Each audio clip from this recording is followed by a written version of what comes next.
सदाशिवसमारम्भां शङ्कराचार्यमध्यमाम् अस्मदाचार्यपर्यन्तां वन्दे गुरुपरम्पराम्। सरस्वती नमस्तुभ्यं वरदे कामरूपिणीं विद्यारम्भ करिष्यामि सिद्धिर्भवतु मे सदा। गुरुर्ब्रह्मा गुरुर्विष्णु गुरुर्देवो महेश्वरः गुरुसाक्षात् परं ब्रह्म तस्मै श्रीगुरवे नमः। ओम श्री गुरुभ्यो नमः। हरिः ओम। धन्यवादः महोदय।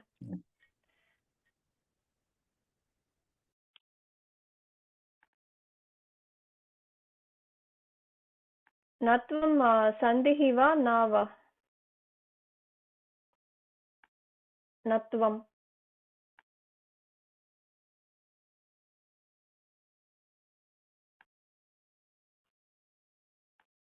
कोऽपि वदति वा?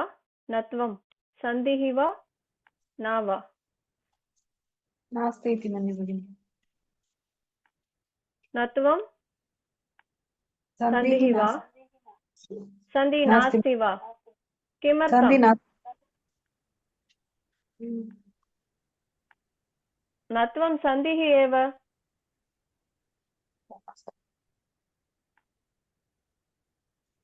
नत्वम् एकः हल् सन्धिः। यथा शत्वम् इति एकः सन्धिः भवति तादृशं नत्वमपि एकः सन्धिः एव। रामाणाम् इत्यत्र तद्भिः अस्ति वा भगिनि? रामाणां तत्र नकारादेशः भवति। दन्तव्य नकारस्य स्थाने मूर्धन्य नकारस्य आदेशः भवति। वर्णस्य परिवर्तनं तत्र भवति। नत्वं सन्धिः एव, किन्तु नत्वप्रकरणम् इति अस्ति। इत्युक्ते केवलं नियमः एकः एव अस्ति चेत्, नियमद्वयमेव अस्ति चेत् तत्र प्रकरणं न भवति। किन्तु नत्वप्रकरणे 39 सूत्राणि सन्ति, अतः नत्वप्रकरणम् इति अस्ति। कति सूत्राणि? 39, 39. In rest of the sandhi there might be one rule or two rules or three rules, किन्तु 39 rules तत्र नत्व प्रकरणे 39 rules 39 सूत्राणि सन्ति इति कारणेन एव तत्र नत्व प्रकरणम् इति अस्ति। अतः नत्वमपि एकः सन्धिः एव। तत्रापि वर्णस्य आदेशः भवति। दन्तव्य नकारस्य स्थाने मूर्धन्य नकारस्य आदेशः भवति। अस्तु। प्रथमसूत्रं रसाभ्यां नोणः समानपदे। तस्य अर्थः कोऽपि पठति वा? तत्रैव अस्ति। तस्य सूत्रस्य अर्थः कः?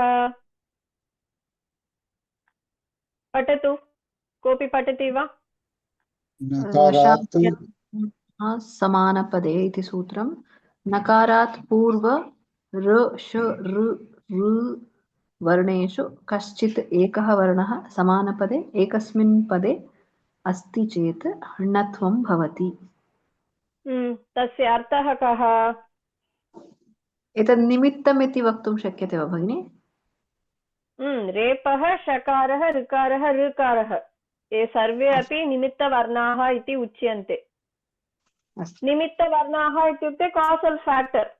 एतेषु किमपि एकः वर्णः कस्मिन् पदे अस्ति चेदेव तत्र णत्वं भवति। एतेषु वर्णेषु किमपि एकः वर्णः नास्ति चेदपि तत्र णत्वं न भवति। अतः चत्वारः वर्णाः सन्ति, एतेषु किमपि एकः वर्णः अस्ति चेत् तत्र णत्वं भवति। अतः ते वर्णाः निमित्तवर्णाः इति उच्यन्ते, कासल् फैक्टर्। समानपदे इत्युक्ते किम्? समानपदे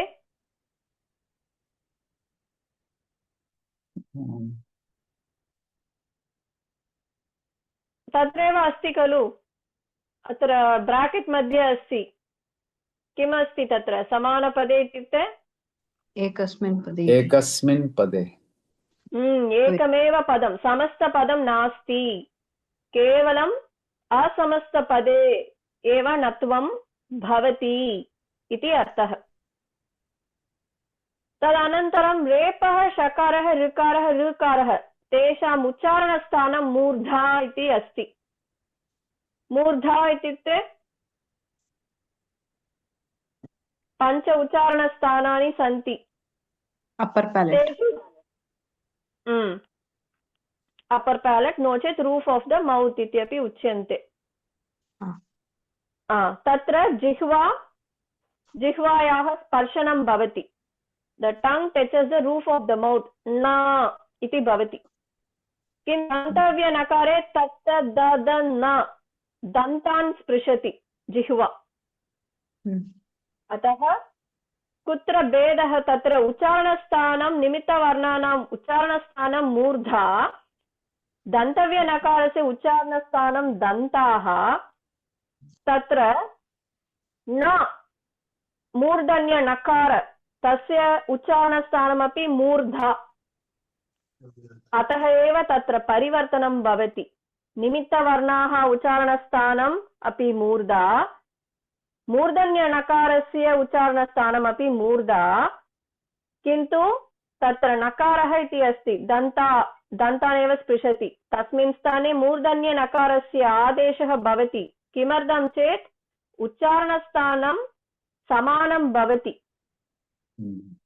यदा दन्तस्य नकारस्य स्थाने मूर्धन्यनकारस्य आदेशः भवति तत्र उच्चारणस्थानं समानं भवति। निमित्तवर्णानाम् उच्चारणस्थानमपि मूर्धा इति भवति।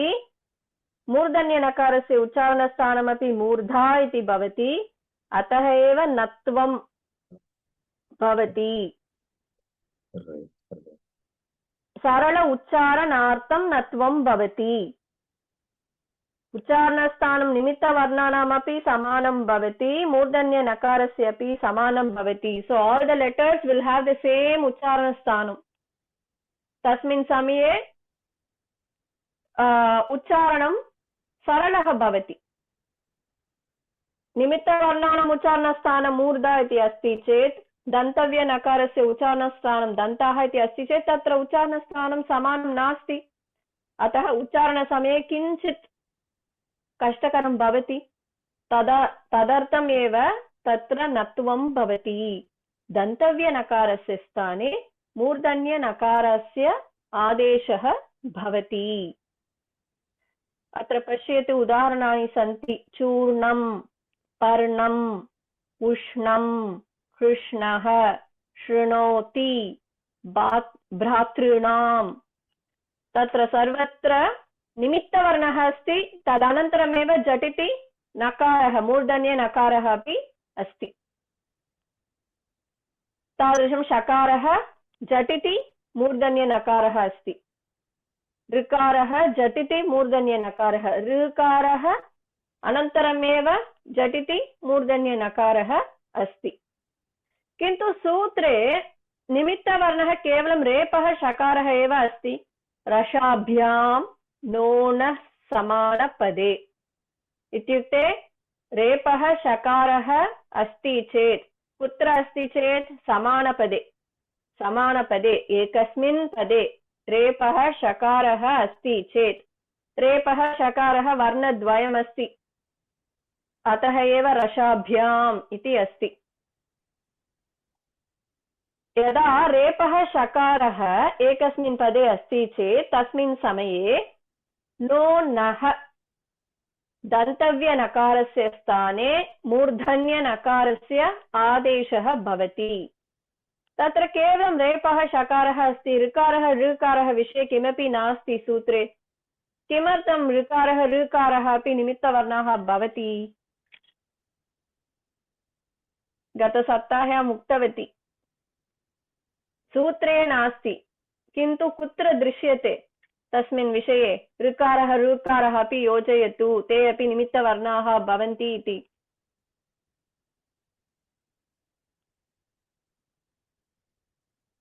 कुत्र दृश्यते? किमर्थं वयं जानीमः तत्र निमित्तवर्णाः ऋकारः ऋकारः अपि भवति इति?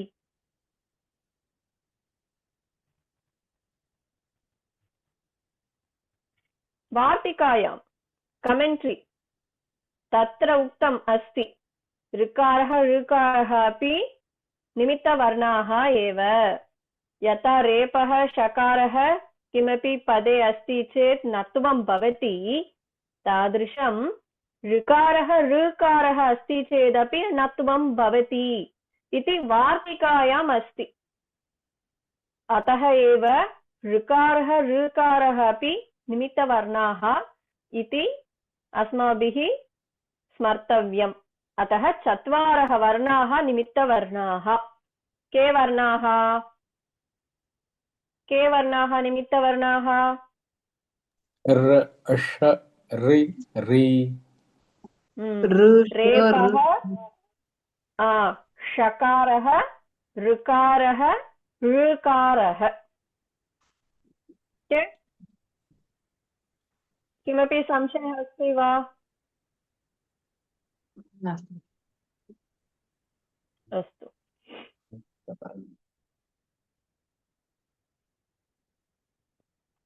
द्वितीयसूत्रम् अट्कुप् वाङ्नुं व्यवायेपि। प्रशान्त् महोदय, भवान् पठति वा? आं महोदय। समानपदे ऋ ष रि ऋ नकारः तयोः मध्ये अन्ये वर्णाः सन्ति चेदपि णत्वं भवति। तस्य अर्थः कः? तदपि पठतु।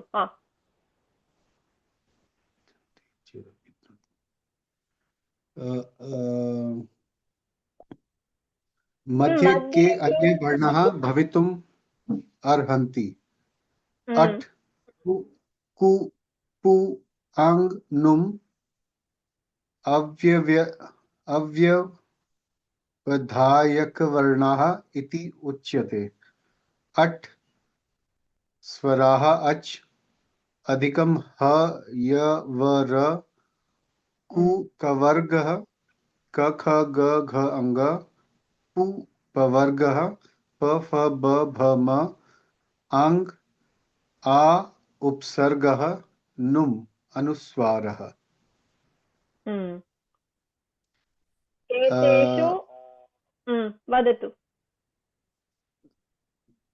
Like when in a word there are these like ach and hayavara, for example, then it becomes natvam. Like you gave the example last time.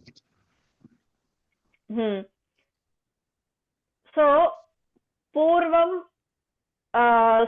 पूर्वसूत्रे अत्र मध्ये किमपि अन्ये वर्णाः न भवन्ति। निमित्तवर्णाः भवति, झटिति मूर्धन्य नकारः भवति। तत्र नत्वं किमर्थं भवति चेत् केवलं निमित्तवर्णाः अस्ति चेत् पर्याप्तं। किन्तु एतस्मिन् सूत्रे झटिति नकारः न भवति। अत्र निमित्तवर्णाः अस्ति, तदनन्तरं नकारः अस्ति, मध्ये केचन अन्ये वर्णाः अपि भवितुम् अर्हन्ति। एतेषु किमपि एकः वर्णः अस्ति चेत् तत्र नत्वं भवति।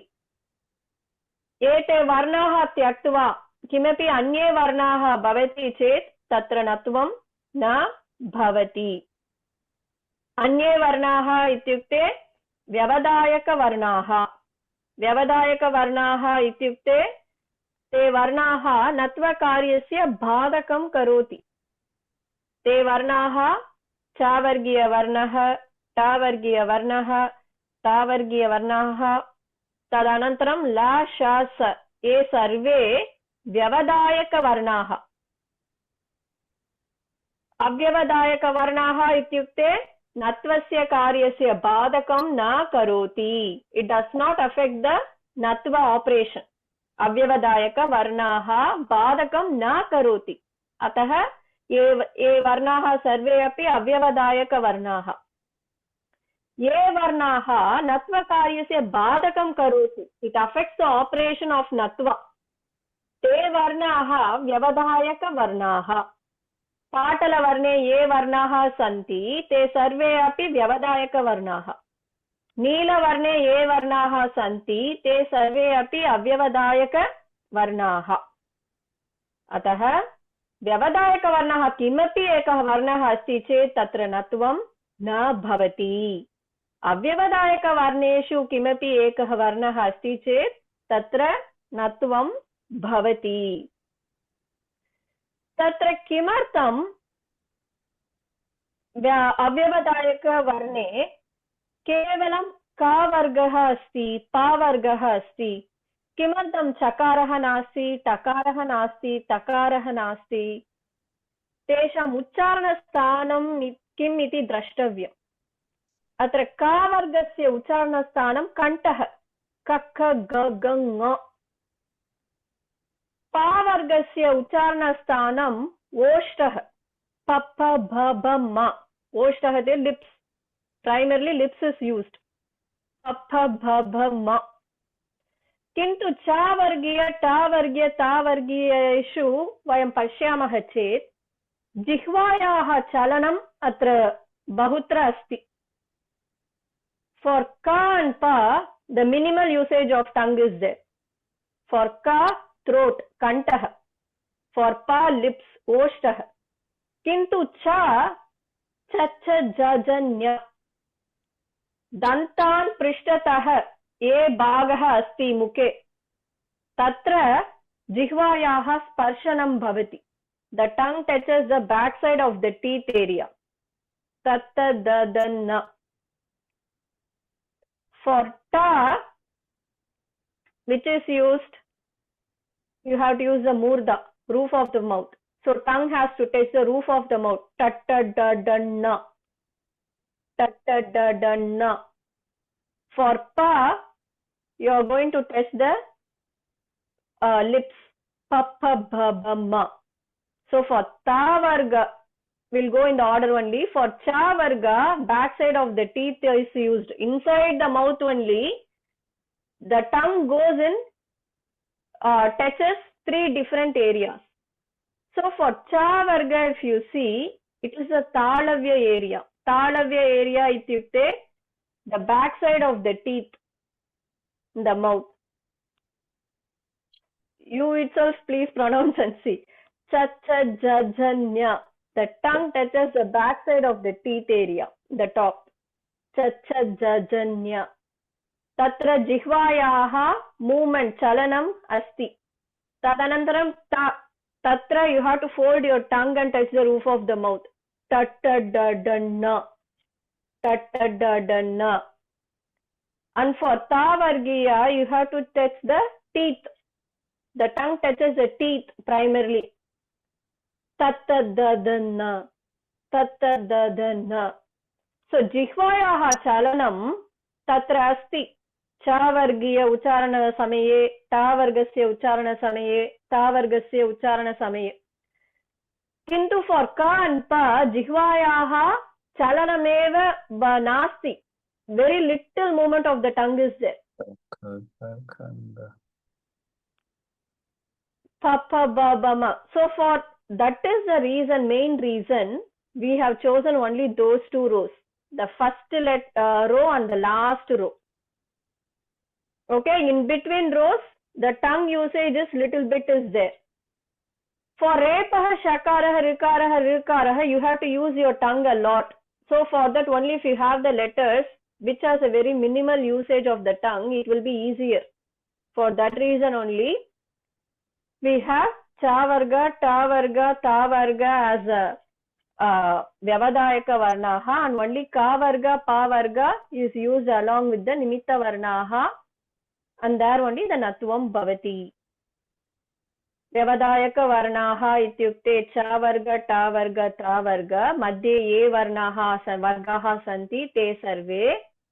Pratamaha vargaha ka vargaha, antima vargaha pa vargaha, te eva avyavadayaka varnaha.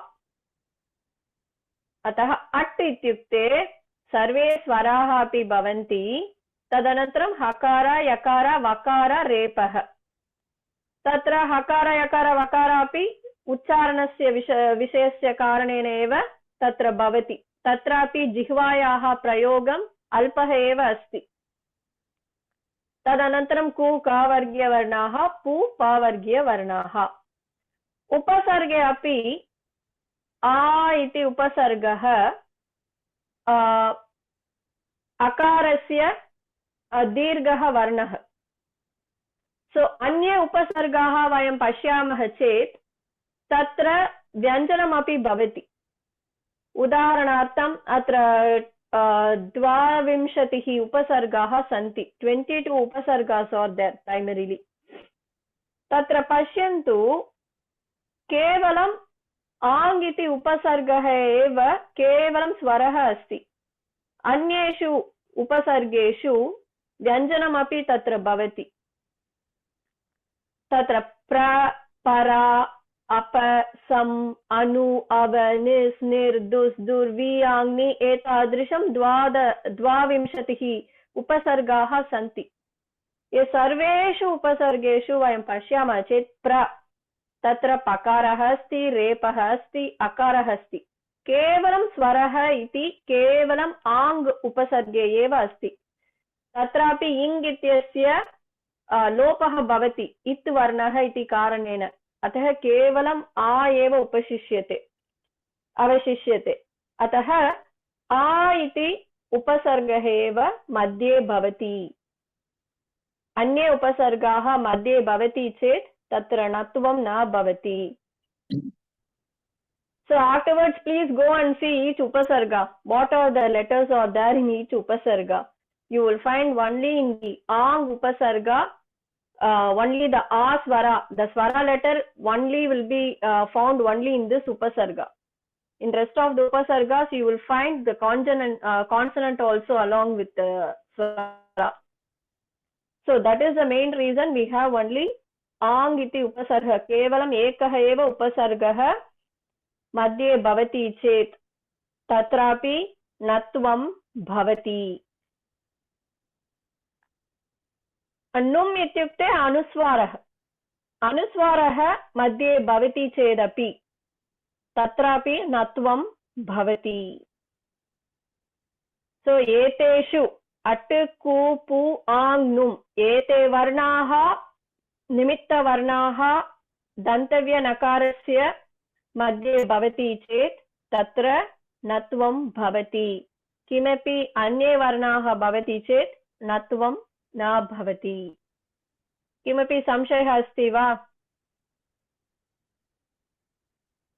अत्र रूप्यकाणि इति पश्यामः चेत् अत्र रेपः निमित्तवर्णः दन्तव्यनकारः अस्ति मध्ये के वर्णाः अस्ति ये सर्वे वर्णाः अपि अव्यवधायकवर्णाः अतः णत्वं भवति उ इति स्वरः प इति पावर्गीयवर्णः यकारः अस्ति ह व य अतः यकारः अपि अस्ति अकारः स्वरः क कावर्गीयवर्णः आ इति स्वरः अतः सर्वे अपि अव्यवधायकवर्णाः इति कारणेन तत्र णत्वं भवति एतेषु किमपि एकः वर्णः व्यवधायकवर्णः अस्ति चेत् तत्र णत्वं न भवति all the letters has to be avyavadayaka varnaha only then natvam happens if even one letter is vyavadayaka varnah natvam na bhavati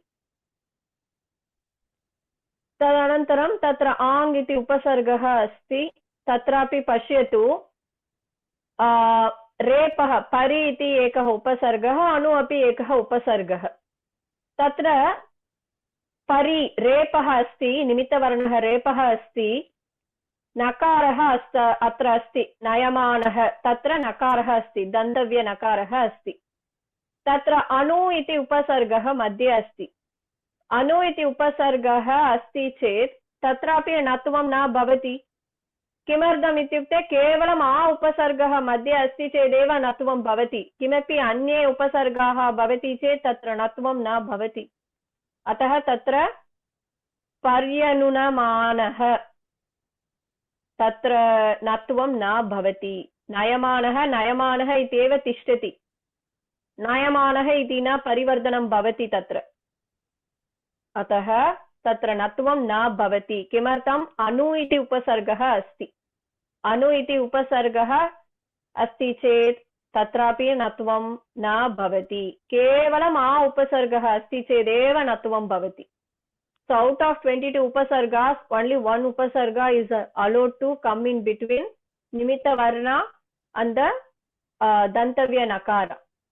Other than that, the rest of the 21 upasargas, even one upasarga comes there, natvam does not happen. And anu is one among the 21 upasargas. So only a upasarga is eligible. अन्य उदाहरणम् अस्ति निर् आ नद्दम् इति अस्ति। तत्रापि निर् उपसर्गः, आ इत्यपि उपसर्गः एव। तत् रेपः अस्ति, निमित्तवर्णः। दन्तव्यनकारः अत्र अस्ति, मध्ये आ इति उपसर्गः अस्ति इति कारणेन नत्वं भवति। अतः निरानद्दम्, नद्दम् बिकम्स् नद्दम्, निरानद्दम् इति भवति। नुम् इति अनुस्वारः भवति चेदपि तत्रापि नत्वं भवति। अतः एव बृंहणम् इति अस्ति। अत्र अनुस्वारः अस्ति, मध्ये अकारः अस्ति, हकारः अपि अव्यवधायकवर्णः। अतः बृंहणम् बिकम्स् बृंहणम्, नकारादेशः भवति। किमपि संशयः अस्ति वा? तत्र निरानद्धम् इत्युक्ते किम् अर्थः? नद्धं नः इति किम् अर्थः? निरानद्धम् एकवारं पश्यामि, विस्मृतवती अहं। अहमेव पश्यामि, चिन्ता नास्ति। भवती अपि पश्यतु, अहमपि पश्यामि।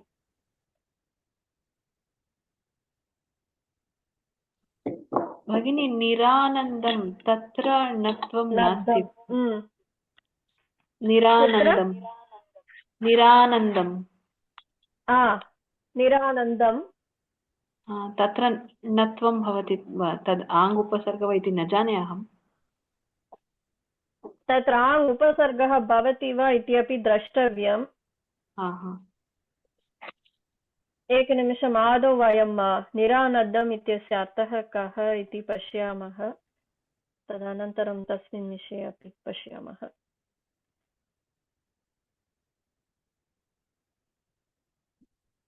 सो नः इत्युक्ते टु टै, बान्धना इति अर्थः।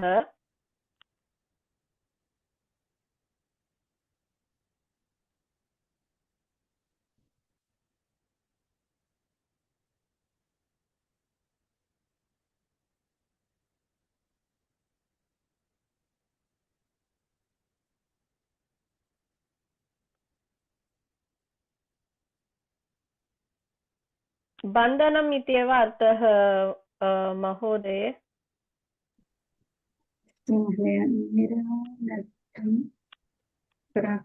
इदानीं बन्धनं नास्ति इति स्वीकुर्मः वा तर्हि? निरानद्धम् अस्ति, सम्यक् न। एकनिमिषं पश्यामः।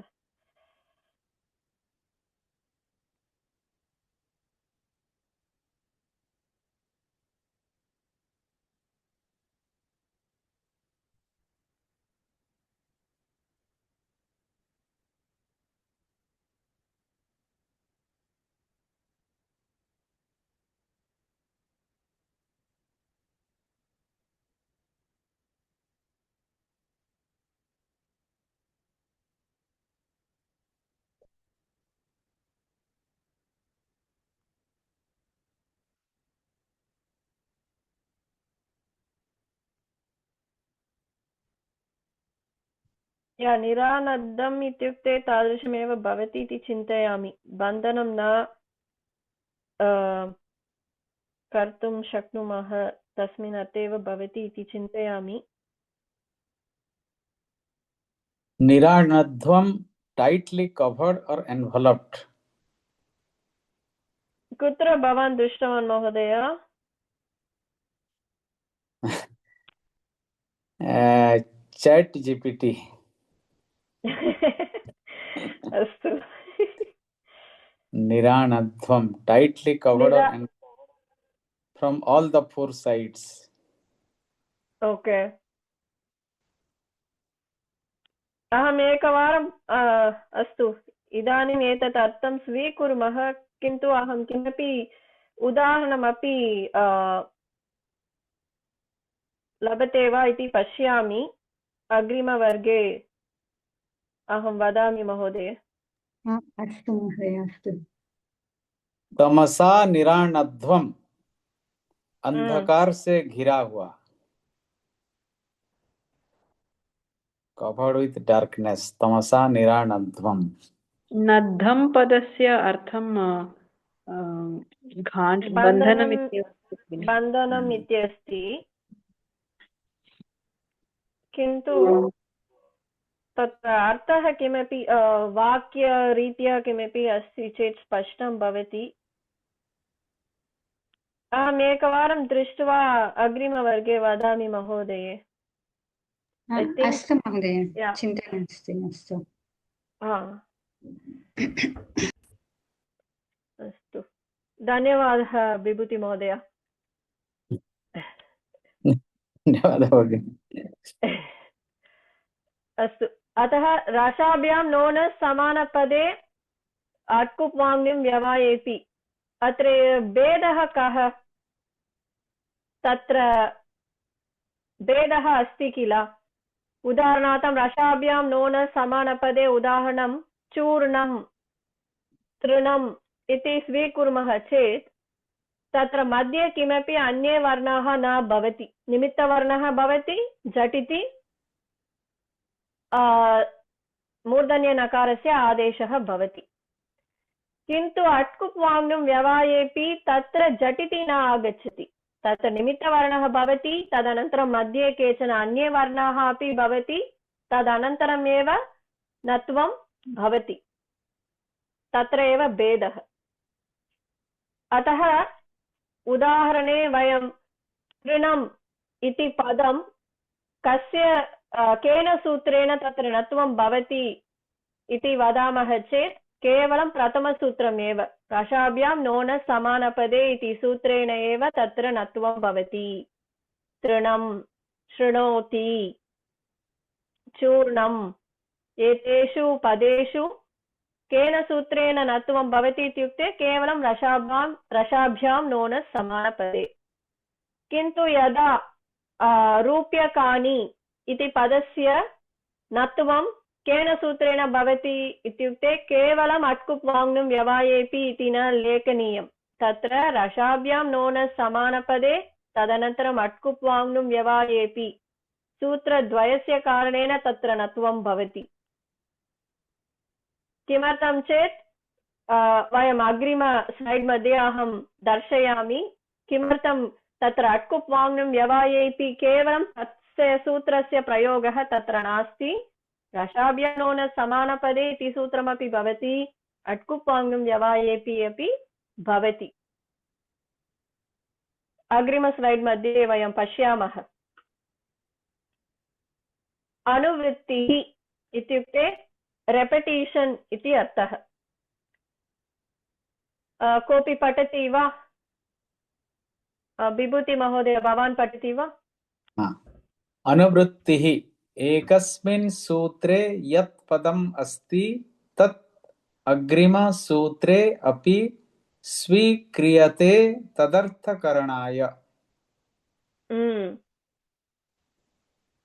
अत्र अट्कुप्वाङ्निं व्यवायेपि इति सूत्रम् अस्ति किन्तु एतस्मिन् सूत्रे किमस्ति के वर्णाः भवन्ति इत्येव अस्ति अत्र निमित्तवर्णः तदनन्तरं दन्तव्यनकारस्य मध्ये के वर्णाः भवन्ति इत्येव एतस्मिन् सूत्रे अस्ति किन्तु एतस्मिन् सूत्रे निमित्तनकारयोः मध्ये के वर्णाः भवितुम् अर्हन्ति इति प्रश्नस्य उत्तरमेव अस्ति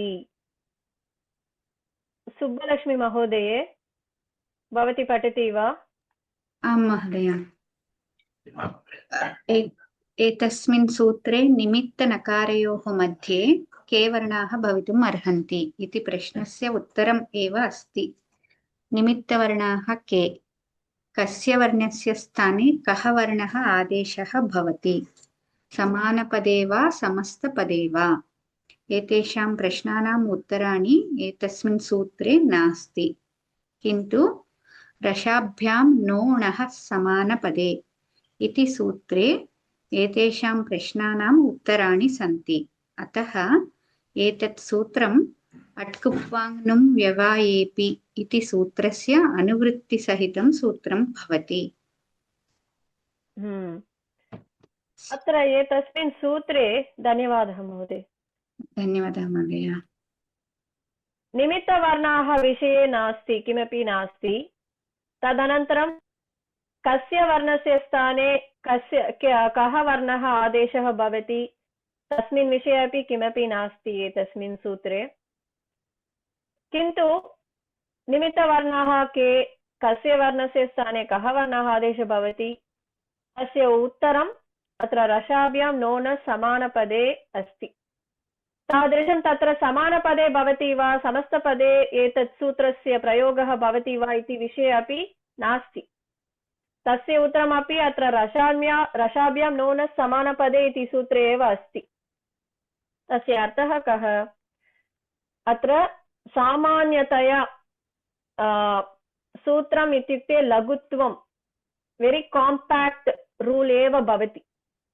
अत्र पाणिनिमुनिः पुनः पुनः न वदति, प्रत्येकस्मिन् सूत्रे पुनः पुनः न वदति। सः किं करोति चेत् पूर्वसूत्रे किम् अस्ति तस्मात् सूत्रं केचनानि पदानि स्वीकृत्य अत्र अग्रिमसूत्रे अपि योजनीयम् इति सूचयति। अतः अत्र वयम् अष्टाध्याय्यां गत्वा पश्यामः चेत्, एकनिमिषम् अहं दर्शयामि। तत्र यदा वयम् अस्तु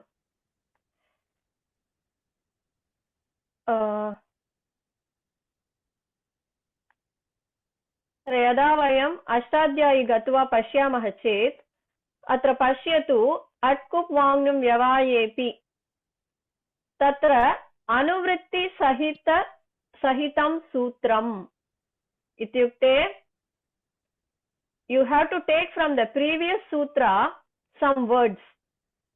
In this sutra he won't again say nimitta varnaha ke samanapade bhavati va samastapade bhavati va kasya varnasya sthane kaha varnah adesha bhavati, ye sarvani vishayani etasmin sutre na asti, kintu purva sutre asti. So to avoid the repetition, he is saying grab few words from the previous sutra also. So anuvritti sahitam sutram ityukte purva sutrat kechana varnaha asmabhihi swikaraniyam. के पदानि स्वीकरणीयम् इत्युक्ते रसाभ्यां नः नः समानपदे, एतानि सर्वाणि पदानि तस्मात् सूत्रात् अस्माभिः स्वीकरणीयम्. And we have to add with this sutra. So he will only say tatra कीदृश सूत्रं भवति एतत् सूत्रम् अनुवृद्धिः। अनुवृद्धिः इत्युक्ते रेपिटेशन्। कस्य रेपिटेशन् भवति? एतस्य सूत्रस्य रेपिटेशन् भवति। कुत्र भवति? एतस्मिन् अट्कुप्वाङ्नुं व्यवायेपि एतस्मिन् सूत्रे the first sutra also is included इति अर्थः। अतः अस्माभिः अवगन्तव्यं तत्र अट्कुप्वाङ्नुं व्यवायेपि इत्युक्ते तत्र निमित्तवर्णाः के इति पूर्वसूत्रात् अस्माभिः स्वीकरणीयम्। तदनन्तरं समस्तपदे समानपदे इति विषये अपि तत्र एव अस्ति, पूर्वसूत्रे एव अस्ति। तस्य पदस्य स्वीकरणीयमपि तत्र भवति समानपदे इति। तदनन्तरं कस्य वर्णस्य स्थाने कः वर्णः आदेशः भवति तदपि पूर्वसूत्रे एव अस्ति। तानि पदानि अस्माभिः स्वीकरणीयम्, अनन्तरम् एतस्मिन् सूत्रे तदपि योजनीयम्। इति अर्थः। किमपि संशयः अस्ति वा? अतः अनुवृद्धिः इत्युक्ते रेपिटेशन् इति अर्थः। But Panini Maharishi doesn't like repetition. It's not just Panini Muni. Everybody, whoever writes the sutra, the one of the feature of the sutra is to avoid the repetition. Ataha, they won't keep repeating the same stuff in every sutra, but they will give an indication. From this sutra, you have to take these words and join along with this sutra. Iti. Atah Ramena iti अत्र नत्वं भवति इति वयं जानीमः, किन्तु तत्र केवलम् अट्कुप् वाङ्निं व्यवायेपि इति सूत्रस्य कारणेन न, सूत्रद्वयस्य प्रयोगः तत्र अस्ति इति अस्माभिः अवगन्तव्यम्। एतस्मिन् पदे नत्वं सूत्रद्वयस्य कारणेन भवति। So there are two sutras in this. The first sutra is Rashabhyam known as Samanapade, Tadanantaram Atkup Vangum Vyavayepi. Both the sutras are used for this natvam to happen. Iti asmabhihi avagantavya. Kintu parnam iti pade kevalam ekasya sutrasya prayogah eva asti. किमर्थं चेत् तत्र मध्ये किमपि अन्ये वर्णः नास्ति, रेपः अस्ति, झटिति नकारः भवति, नत्वस्य कार्यं भवति. So we have to understand only one sutra is applied there. केवलं प्रथमसूत्रमेव तत्र भवति, तस्य प्रयोगः एव अस्ति, द्वितीयसूत्रस्य अवकाशः एव तत्र नास्ति. किमर्थं? मध्ये नास्ति किल, निमित्तवर्णः भवति, तदनन्तरम् एव झटिति नत्वकार्यं भवति. मध्ये किमपि अन्ये वर्णः एव नास्ति. So only when the question comes, is there any in between letters or there between the nimitta varna and natva karyam, there only the second rule is applied, second sutra is applied.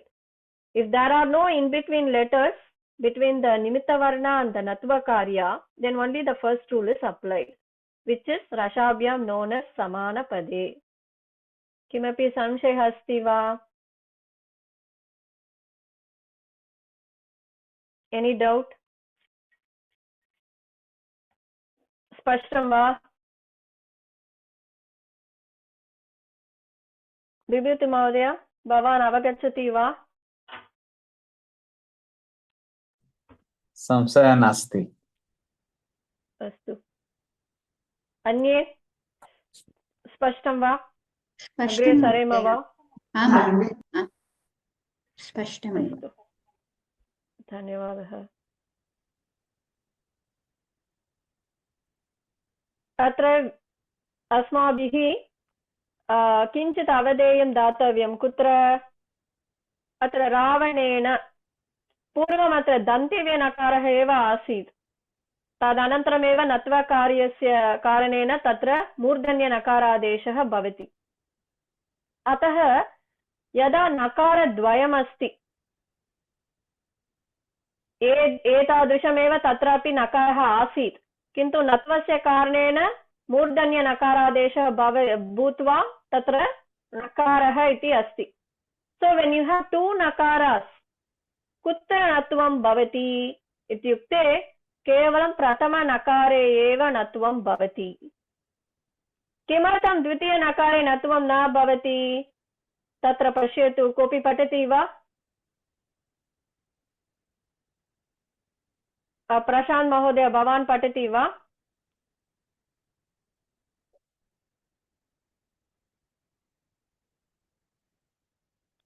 विभूति महोदय, भवान् पठति वा?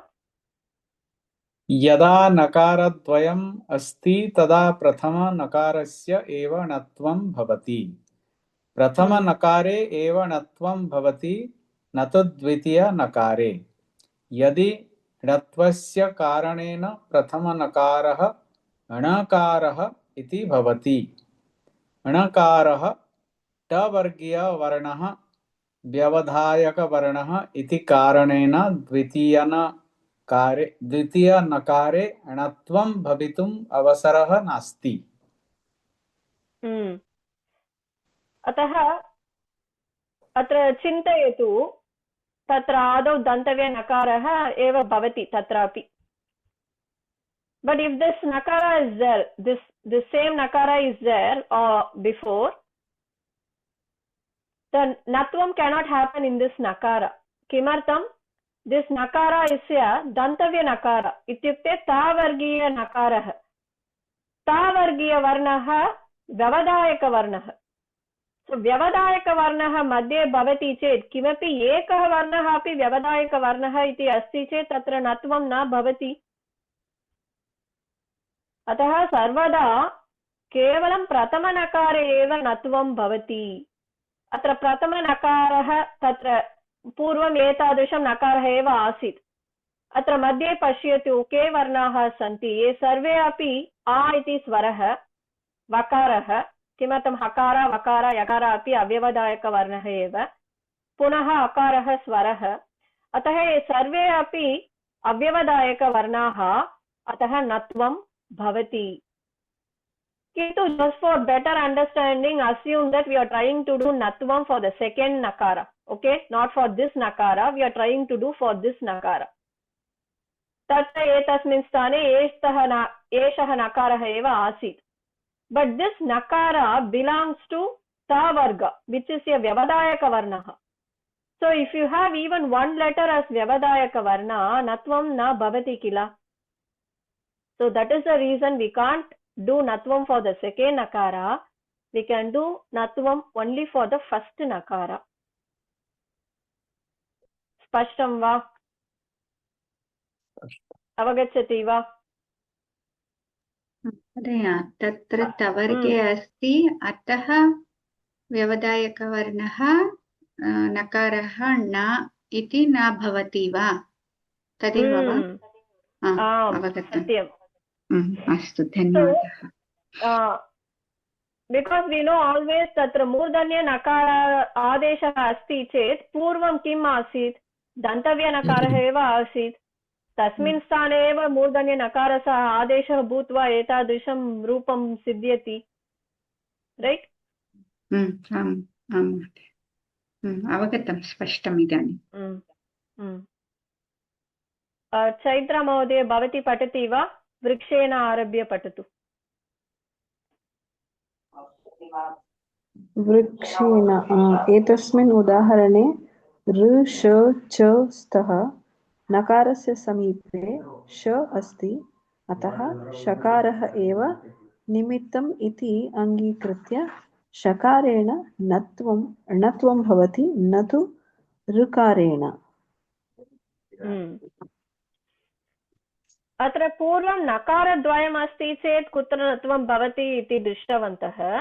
इदानीं निमित्तवर्णाः द्वयम् अस्ति चेत् तस्य निमित्तवर्णस्य कारणेन नत्वं भवति इति.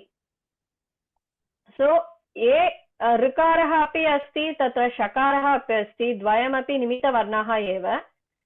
किन्तु किमपि एकः निमित्तवर्णस्य कारणेन एव नत्वं भवति. तत्र शकारः एव नकारस्य पार्श्वे अस्ति, समीपे अस्ति. अतः शकारः एव निमित्तवर्णः भवति. शकारस्य कारणेन एव नत्वं भवति, न तु ऋकारस्य कारणेन. शकारः एव नकारात् पूर्वं पार्श्वे अस्ति. It is very nearby to nakara. So whichever nimitta varna is close by to nakara, because of that letter only natvam happens. Okay? Spashtam va? किमपि संशयः अस्ति वा?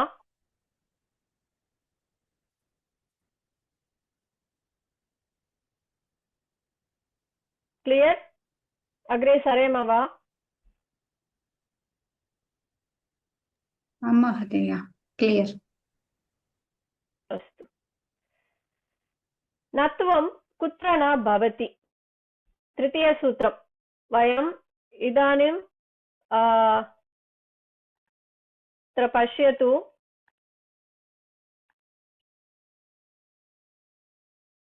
तत्र रसाभ्यां नोनसानपदे दृष्टवन्तः. तदनन्तरम् अट्कुप् वाङ्नुं व्यवायेपि इति सूत्रं पठितवन्तः. द्वयमपि विधायकसूत्रं, न पदान्तस्य इति निषेधसूत्रम्. इत्युक्ते एक्सेप्शन्.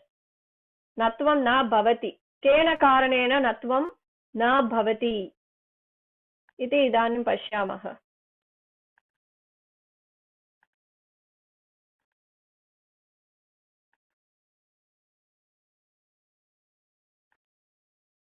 पदान्तस्य इति सूत्रम् always nisheda sutram will be at the almost end of the sutra.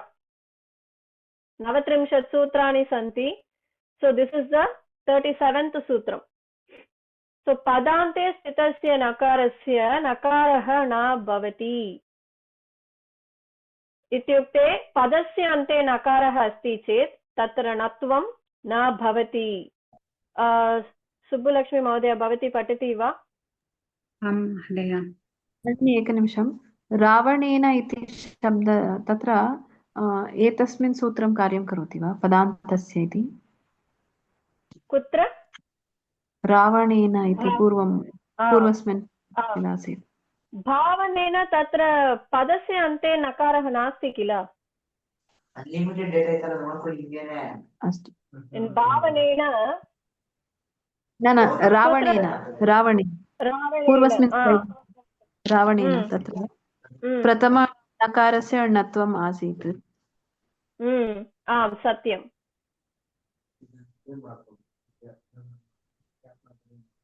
किन्तु इदानीं वयं पदान्तस्य विषये पश्यामः। पदस्य अन्ते नकारः अस्ति चेत् तत्र किमर्थं नत्वं न भवति इति।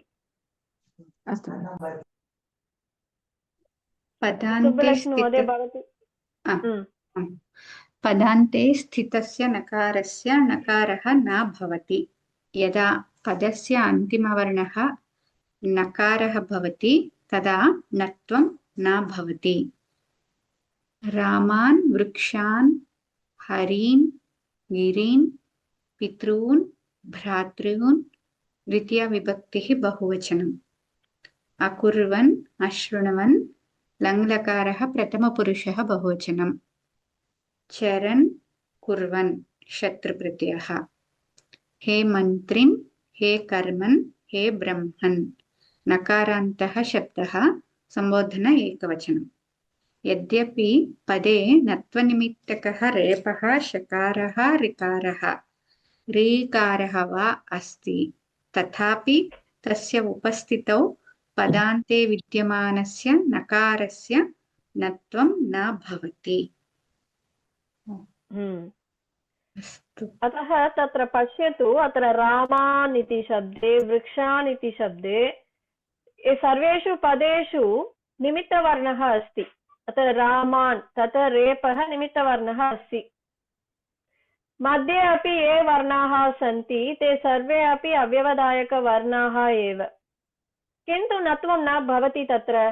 किमर्थं चेत् एतस्य सूत्रस्य कारणेन, पदान्तस्य इति सूत्रस्य कारणेन पदस्य अन्ते नकारः अस्ति चेत् तत्र नत्वं न भवति। ये सर्वे अपि उदाहरणानि। अत्र द्वितीया विभक्ति बहुवचने कुत्रापि नत्वं न भवति।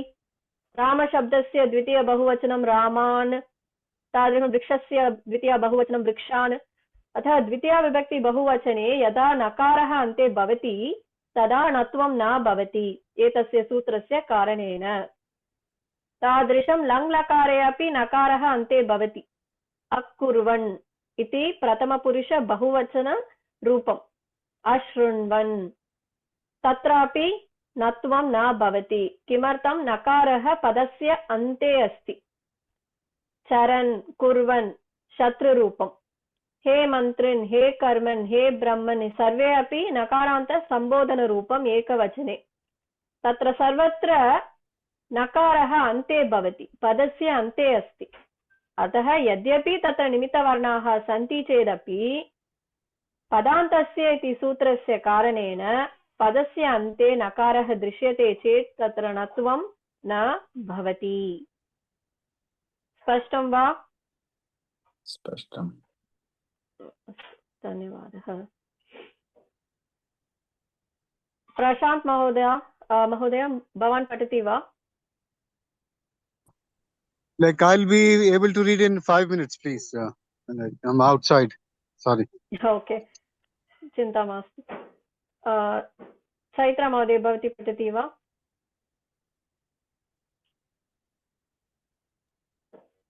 यदा नकारवर्णात् अनन्तरं तवर्गस्य वर्णः भवति तदा अपि णत्वं न भवति। सन्धेः कारणेन णत्वं न भवति। उदाहरणार्थं कुर्वन्ति, चरन्ति, तरन्ति, द्रक्ष्यन्ति, क्षिपन्तौ लट्लकारः प्रथमपुरुष बहुवचनं। दुष्यन्तः, ग्रन्थः, क्रन्दति, रुन्धः। अत्र पश्यन्ति चेत् तत्र सर्वत्रापि निमित्तवर्णः अस्ति।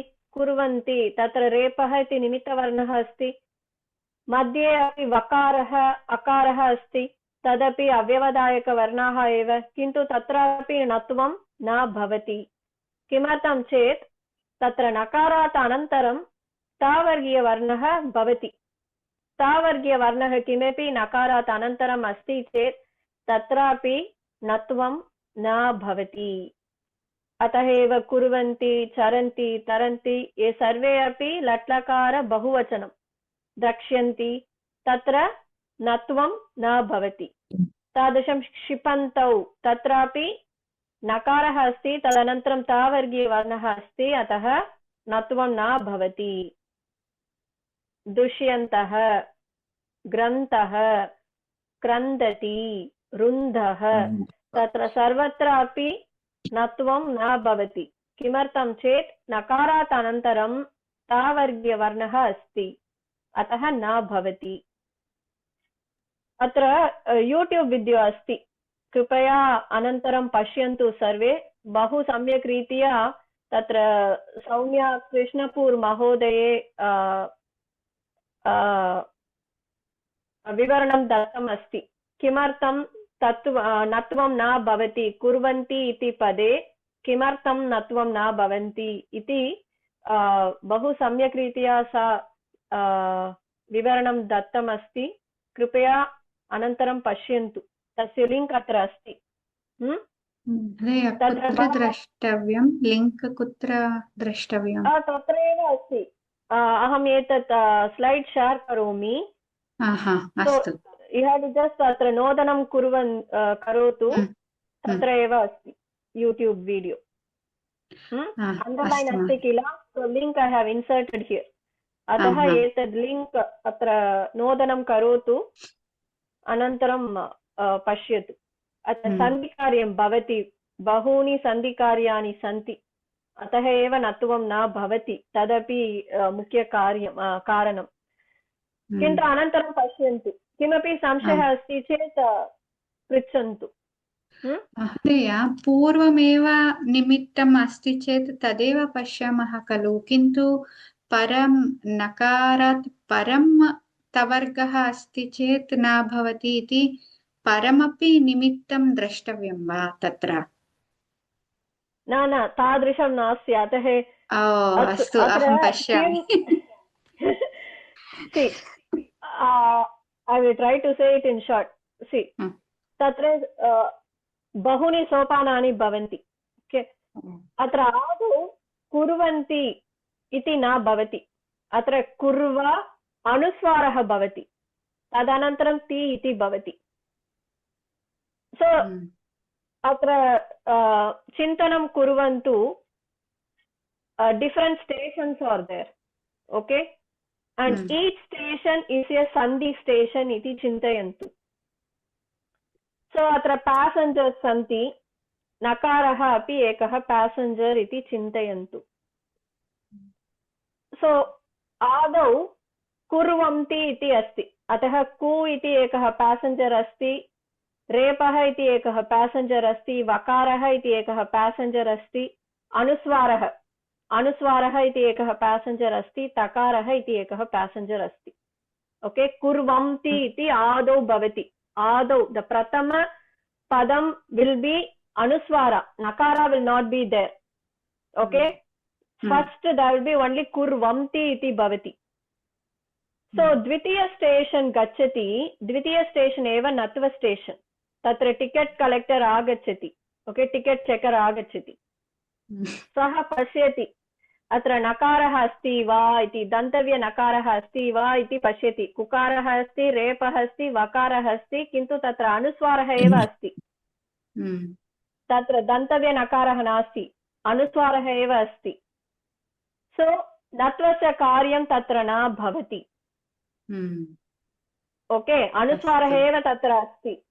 सो तदनन्तरं किं भवति? नत्वस्य that is lost, that he had one chance, that is lost now. Now we have to move on to the next sandhi. Next sandhi, tatra anuswarah asti, tadanantaram ta vargah asti, atha parasavarna sandhi bhavati tatra. So again nakarah agachati tatra, anuswarasya sthane nakarah agachati, kintu natvat anantarameva agachati. So the natvam does not happen there.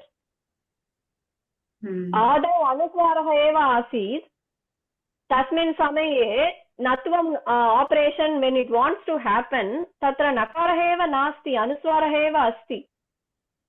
Now you can't go back and make it happen, because the sandhi rules are in Tripadi section. So Tripadi is a section where you have to keep moving forward. If this sandhi is there, this rule gets applied, that sandhi gets, that operation happens. If only in Tripadi it is like that. And this Tripadi only all the Hal Sandhi rules are there. And each rule has a sutra number. So you have to go as per that number. So this Natvam operation happens, does not happen here because Adau Datra दन्तव्य नकारः एव नास्ति, अनुस्वारः एव अस्ति आदौ. So when anuswara is there, after that the natvam comes and check nakarah asti va iti, kintu anuswarah eva asti, tatra dantavya nakarah nasti iti karanena natvam na bhavati. Tad anantaram parasavarna sandhi karanena tatra anuswarasya sthane dantavya nakarah agachati. avagatam idanim. So for the natvam to happen, you should have first of all there the dantavya nakara. Kintu there only anuswarah eva asti, anuswarasya tatra parasavarnah bhutva nakarah agatam. Punaha nakarah agachati. So atah tatra so this is because of these rules are in Tripadi, and Tripadi you have to go as per the sutra number, and this because of the parasavarna sandhi anuswarasya sthane punaha dantavya nakarah agachati. So it this dantavya nakara comes only after the natvam operation. That chance is lost. You can't go back and say, hey, nakara is here, so let me do the natva operation. That can't happen in Tripadi. So you have to go as per the rule, and once if the chance is lost, it is lost. Okay. So tasmin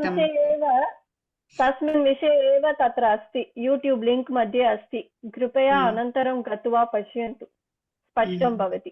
किमपि संशयः अस्ति चेत् पृच्छतु. आं महोदय, धन्यवादः. विभूति महोदय, भवान् पठति वा? यदा तृतीय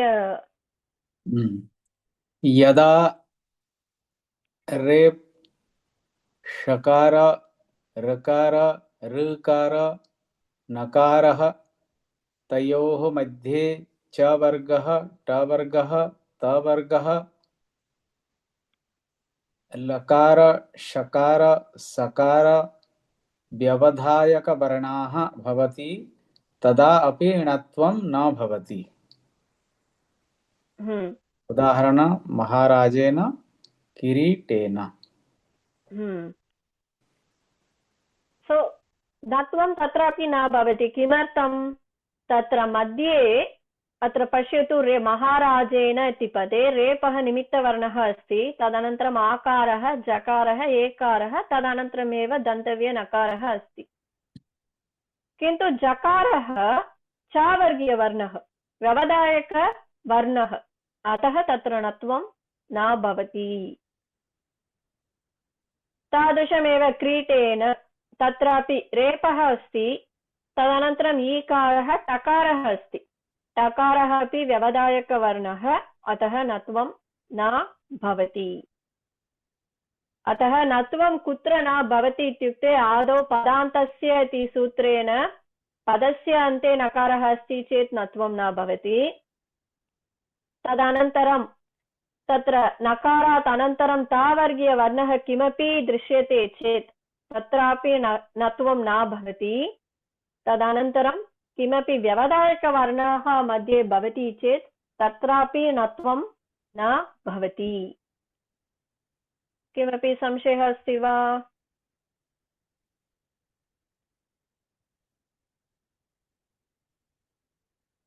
अग्रे सरेम वा?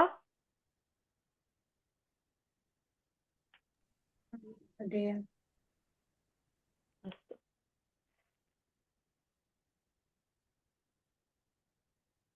नत्वं विभक्तिषु कुत्र अस्ति? अत्र पुल्लिङ्गे पश्यामः चेत् रामशब्दे, नो चेत् भीष्मशब्दे, तत्र तृतीया विभक्ति एकवचने भवति। तदनन्तरं षष्ठी बहुवचने अपि भवति नत्वस्य कार्यम्।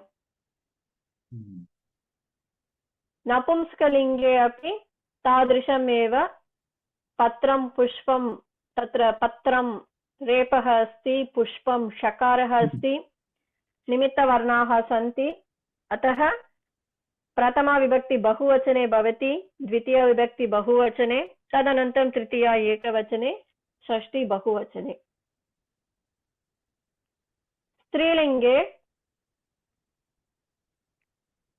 स्त्रीलिङ्गे केवलं तत्र षष्ठी बहुवचने एव भवति। क्षम्यताम्, एकनिमिषम्। स्त्रीलिङ्गे केवलं षष्ठी बहुवचने भवति, सुमित्राणां, गौरीणाम्। अतः पुल्लिङ्गे तृतीया एकवचने, षष्ठी बहुवचने, नपुंसकलिङ्गे अपि तृतीया एकवचने, षष्ठी बहुवचने भवति। तदनन्तरं प्रथमा द्वितीया बहुवचने अपि। स्त्रीलिङ्गे केवलं षष्ठी बहुवचने भवति।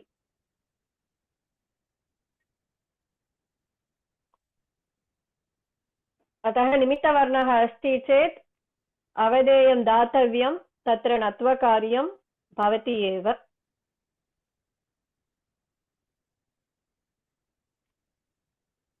अग्रे सरेम वा?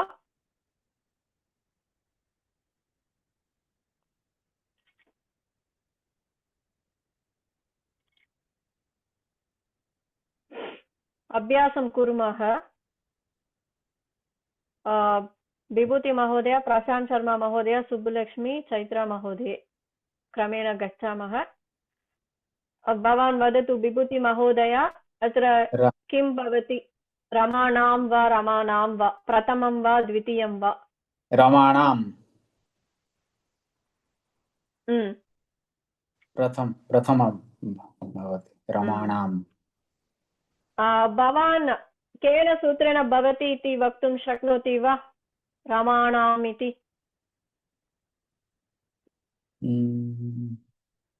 र अस्ति। अस्तु, वदतु। रेपः अस्ति, निमित्तवर्णः रेपः अस्ति इत्येव रमाणाम्। अतः अस्तु, वदतु, अत्र केवलं प्रथमसूत्रस्य प्रयोगः अस्ति वा, नो चेत् सूत्रद्वयस्य प्रयोगः अत्र अस्ति वा? प्रथमसूत्र।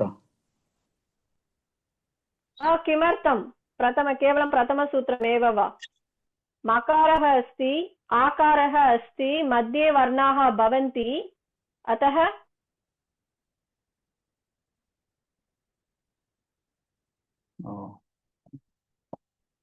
सूत्रद्वयमपि तत्र आवश्यकं, प्रथमसूत्रमपि आवश्यकं। किमर्थं चेत् तत्र निमित्तवर्णः किम् इति प्रथमसूत्रमेव सूचयति, कुत्र नकारादेशः भवति इत्यपि प्रथमसूत्रमेव सूचयति। अतः प्रथमसूत्रमपि आवश्यकं, द्वितीयसूत्रमपि आवश्यकं। मध्ये वर्णाः भवन्ति, निमित्तवर्णः नत्वकार्यस्य मध्ये अन्ये वर्णाः भवन्ति, अव्यवधायकवर्णाः भवन्ति द्वितीयसूत्रस्य कारणेन। अतः प्रथमसूत्रस्य प्रयोगः अपि अस्ति, तत्र द्वितीयसूत्रस्य प्रयोगः अपि अस्ति। स्पष्टं वा? सम्यक्। हंसः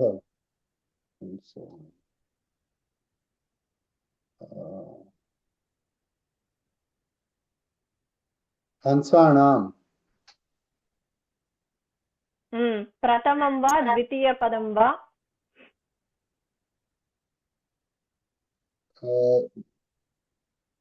प्रथम। अत्र सकारः अव्यवधायकवर्णः वा व्यवधायकवर्णः वा? सकारः कवर्ग सकारः अव्यवधायकवर्णः अस्ति। सकारः अव्यवधायकवर्णः इत्युक्ते नत्वस्य कार्यस्य बाधकं न करोति वा सकारः? बाधकं करोति, अतः हंसानाम् अस्ति। परन्तु हंसानामेव भवति। वदतु। After that it's a, then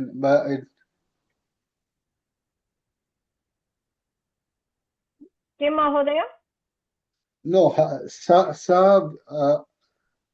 अव्यवधायकवर्णः अस्ति, तदा that's why like we have the hansa now.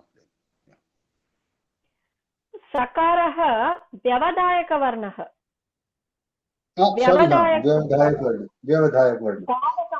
बाधकं करोति, नत्वकार्यस्य बाधकं करोति। इट् अफेक्ट्स् द नत्वकार्यम्, it doesn't let happen the नत्वकार्यम्। अतः बाधकवर्णः, अतः व्यवधायकवर्णः। अतः नत्वं न भवति। अत्र निमित्तमेव नास्ति खलु भगिनि? निमित्तवर्णः अपि नास्ति, तदेव पूर्वं वक्तव्यम्। सत्यं, धन्यवादः। आदौ निमित्तवर्णः अस्ति वा इति पश्यन्तु। रसाभ्यां तद् द्रष्टव्यम्। तत्र निमित्तवर्णः एव आदौ नास्ति, अतः नत्वस्य कार्यम् एव न भवति। निमित्तवर्णः अस्ति चेदेव अस्माभिः द्रष्टव्यं प्रथमसूत्रस्य कारणेन वा द्वितीयसूत्रस्य कारणेन वा इति। अतः आदौ आं वदतु। धन्यवादः महोदय। सो आदौ वदतु निमित्तवर्णः कः इति, तदनन्तरं केन सूत्रेण तत्र नत्वं भवति इति वदतु। अस्तु, धन्यवादः महोदय। सुब्बलक्ष्मी महोदय। महोदय, बकः इति अस्ति, तत्रापि निमित्तमेव नास्ति। निमित्तवर्णः एव बकानाम् इति भवति। सत्यं, धन्यवादः। धन्यवादः।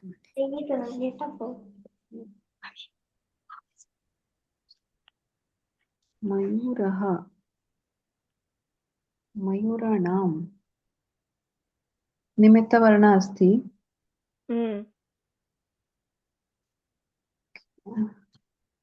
नत्वं भवितुम् अर्हति।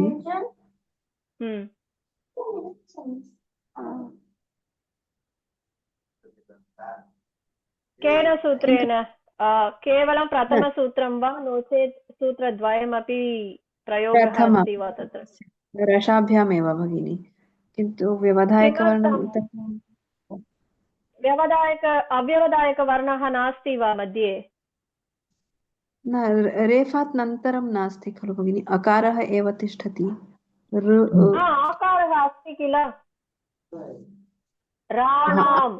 अट्वर्ण, सत्यं, द्वयमपि कार्यं करोति भगिनि। रसाभ्याम् अट्कु व्यवायते, सूत्रद्वयस्य प्रयोगः अत्र अस्ति। किमर्थं चेत् निमित्तवर्णः नत्वस्य मध्ये तत्र आकारः अस्ति, अव्यवधायकवर्णः आकारः अस्ति, अतः सूत्रद्वयस्य प्रयोगः। सम्यक्, धन्यवादः। भगिनी समयः जातः। आं महोदय, 2 minutes महोदय। हाँ, अस्तु। we'll just finish one round and I'll stop there. विभूति महोदय। मुषकाणां. So मुषकाणां प्रथम सूत्र द्वितीय सूत्र both are applicable. निमित्तवर्णः कः? निमित्तवर्णः ष। षकारः। सम्यक्। मध्ये वदतु, मध्ये के वर्णाः सन्ति? आ। क आ। अस्तु, सम्यक्। शशकः महोदय। शशकः शशकाणां शशकाम्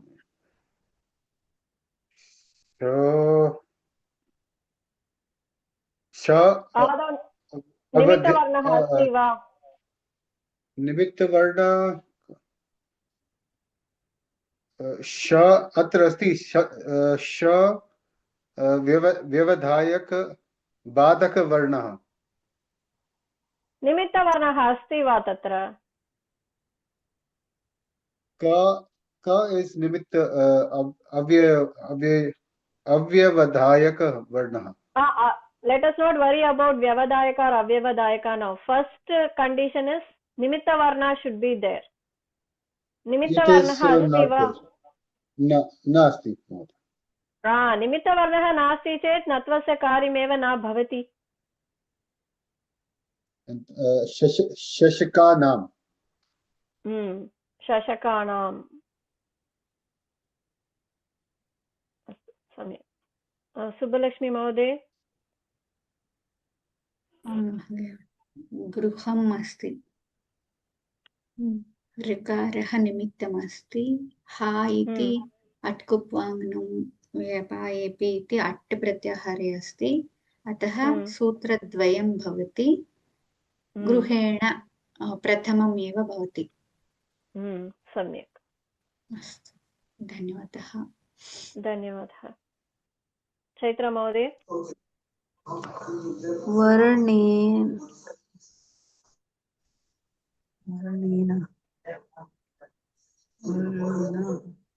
भगिनी वर्णेन इति साधु इति मन्ये।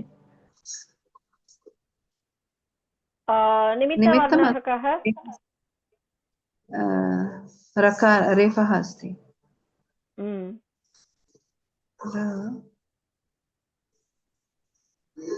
वर्णेन साधु इति मन्ये, but as per the rule वर्णेन इति I feel so. अन्तिम वर्ण द्वितीयः वा? रसाभ्यां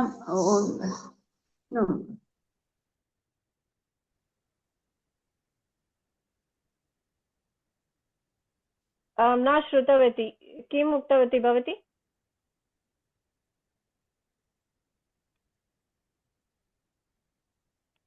चैत्र महोदय।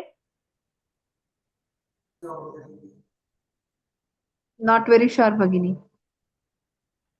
अन्तिम वर्ण न। No, it's not that. अन्तिमवर्णः नकारः नास्ति किल तत्र।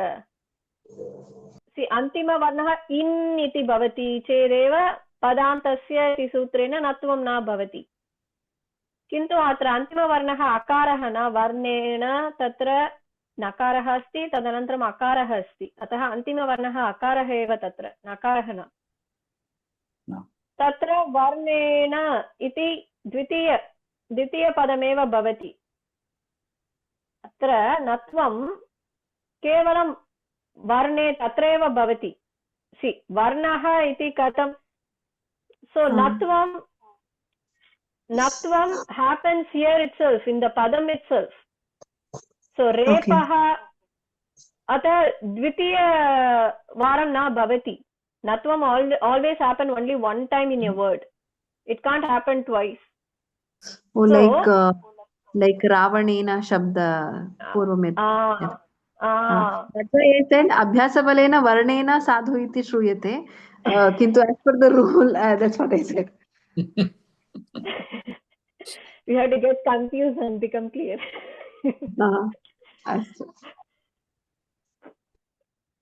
अस्तु इदानीं This स्थगयामः. Grahena which we did, like after Ga, it's Ra. Ra is like a Nimitta Varna. These are four, no? Ra, Sha, Ri, Ri. And then Ha is like this is, what was that? Avyavadhayaka Varna. And that's why it's Rana. Yes. Okay. Okay. धन्यवाद. धन्यवादः. प्रार्थनाश्लोकं कोऽपि वदति वा? अस्तु भगिनि, अहं वक्ष्यामि. सर्वे भवन्तु सुखिनः, सर्वे सन्तु निरामयाः, सर्वे भद्राणि पश्यन्तु, मा कश्चित् दुःखभाग् भवेत्. ॐ शान्ति शान्ति शान्तिः. हरिः ओम् श्री गुरुभ्यो। धन्यवादः भगिनि. धन्यवादः. शुभरात्रि। शुभरात्रि.